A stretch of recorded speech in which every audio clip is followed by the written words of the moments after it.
안녕하세요. 펀드매직입니다. 매력적인 밸류에이션과 내년도 글로벌 지수 편입이 되면 하는 그 기대감까지 카카오 베트남 그로스 펀드를 가입하고 난 8월 성적표로 알아본 투자 전망 시간입니다.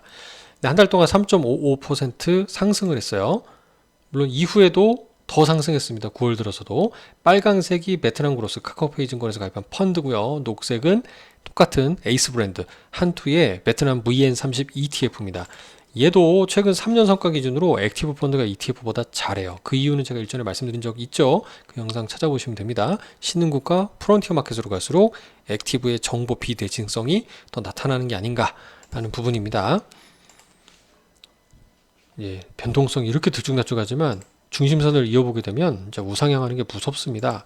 특히 장기적으로 보면 거의 8년 동안 100% 거의 2배 가까운 성장을 ETF도 보이고 있고 펀드도 이렇게 보여주고 있는 것을 확인해 볼 수 있습니다.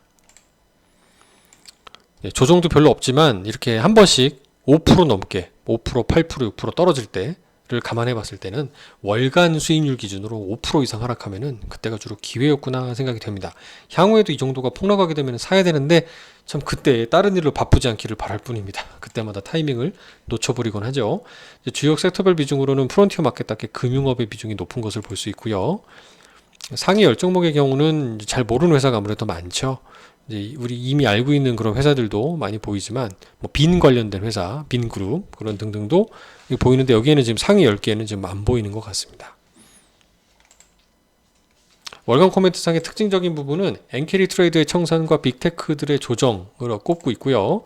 이제 해외 시황에 많이 이제 이 글로벌 시황의 좌우를 받는 베트남의 특징을 얘기를 해주고 있고 또 정치적인 불안감에 어떤 서열 1위였던 서 기장의 선임, 새로 오신 분의 정치적 이슈도 안정력을 찾고 있다는 부분도 인상적입니다.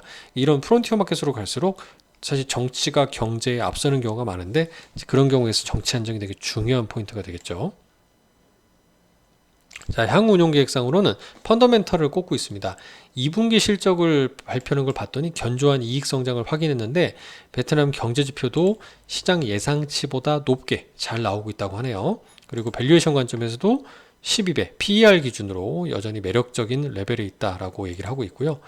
그 다음에 평균에 못 미치는 이렇게 밸류에이션 매력도라든가 또 내년에 예상되는 글로벌 지수 편입 가능성, 그러니까 MSCI 지수 같은 걸 의미할 것 같아요. 이게 들어갈 경우에는 기존의 프론트 마켓에서 이제 이머징 마켓으로 격상되게 되면은 사실 우리나라 증시는 좋지 않은데 우리가 계속 이머징에 있다 그러면 오히려 이머징 우리나라 비중이 일부 줄어들고 베트남 비중으로 좀 들어가야 되는 거 아닌가라는 우려도 생길 정도로 베트남 입장에서는 굉장히 호재가 될 수 있을 것 같습니다. 이렇게 된다 그러면 베트남 증시의 어떤 상승 기대감이 커지지 않나. 물론 저는 단기간에 가기 힘든 부분은 어떤 베트남 동화에 대한 환율 변동성에 대해서 환율 정책을 어떻게 가져가느냐, 자율변동 환율제를 가져갈 수 있느냐 등등의 이슈일 것 같은데 이런 부분은 차치하더라도 이 기대감만으로 장기적으로 봤을 때 투자 메리트는 여전히 있다. 그리고 삼성 지금 요새 내부의 안 좋은 뉴스 등으로 고생을 하고 있지만 어쨌든 계속 베트남에 대한 투자를 늘려가면서 하는 부분도 베트남에는 굉장히 긍정적이지 않나라고 생각이 되고요.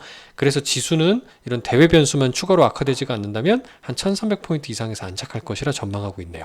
네, 베트남도 좋은 성과 장기 투자 테마로 주목하도록 하겠습니다. 감사합니다.